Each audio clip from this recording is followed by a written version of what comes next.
செந்தில் பாலாஜி உள்பட, கே.என். நேரு, பொன்முடி, துரைமுருகன் உள்பட என்ன மாதிரியான விஷயங்களை செஞ்சிருக்காங்கன்றத அடுத்தடுத்த செய்திகள் பார்த்து நம்ம தெரிஞ்சுக்கிறோம்.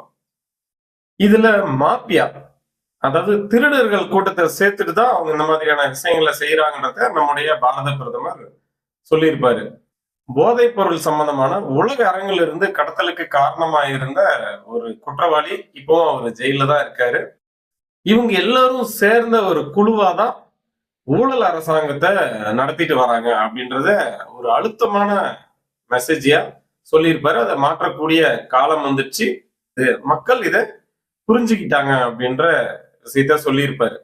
ஆனா இந்த திமுக அரசாங்கம் இந்த மாதிரியான விஷயங்களை எப்படி எல்லாம் சமாளிக்கிறாங்க அப்படின்றத நம்ம கவனிச்சு பார்த்தோம்னா, வெல்லும் தமிழகம், தலை குனியாத தமிழகம், இந்த மாதிரியான வார்த்தை ஜாலங்களுக்குண்டான ஒரு விஷயங்களை கொண்டு வந்து நாங்க தமிழகத்தை தலை நிமிர்த்த செஞ்சிருவோம், தமிழகத்தை நாங்க தான் பாதுகாப்போம், தமிழக மக்களுக்கு நாங்க மட்டும்தான் பாதுகாவலர்கள், சிறுபான்மை மக்களுக்கு நாங்க மட்டும்தான் பாதுகாவலர்கள், நம்ம ஒண்ணு ஊழல் ஊழல் குற்றச்சாட்டு கண்ணு முன்னாடி இவ்வளவு விஷயங்கள் நடந்துட்டு இருக்கு, கிராம சாலைகள்லாம் படு மோசமா இருக்கு, கிராம மக்களுக்கான எந்த ஒரு நலத்திட்டங்களுமே முறையா வந்து சேர்றது கிடையாது, நமக்கு சாதாரணமான ஒரு சூழ்நிலையில பார்த்தாலே எந்த அளவுக்கு ஊழல் குறையோடி மக்களுக்கு நலனே இல்லாத ஒரு அரசாங்கத்தை கொடுத்துட்டு இருக்காங்கன்றத நம்ம வெளிப்படையா பார்க்க முடியுது.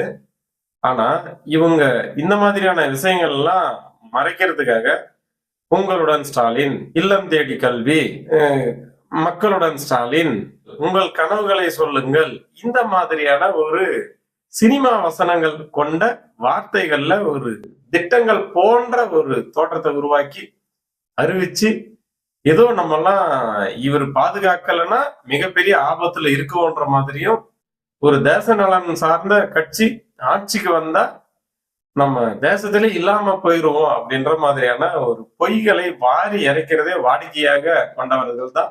ஆனா மக்கள் தகவல் வந்து சேராம இவர்கள் சொல்லுவது மட்டும்தான் தகவல் என்று நம்பிக்கொண்டிருந்த காலம் முடிந்து விட்டது. இப்ப இருக்கக்கூடிய காலங்கள் அனைத்துமே விஷயங்கள் நடந்த அடுத்த நொடியே இதுல யார் சொல்வது உண்மை, யார் சொல்வது பொய் என்பதை புரிஞ்சுக்கிட்டு ஒரு நல்ல அரசாங்கத்தை தேடுறதுக்கும் நல்ல தலைவர்களை தேடுறதுக்கான ஒரு தேடுதலையும் மக்கள் விழிப்போடு இருக்காங்க.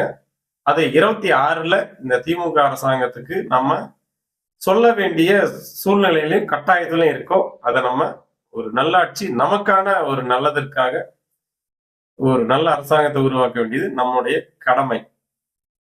நன்றி நண்பர்களே.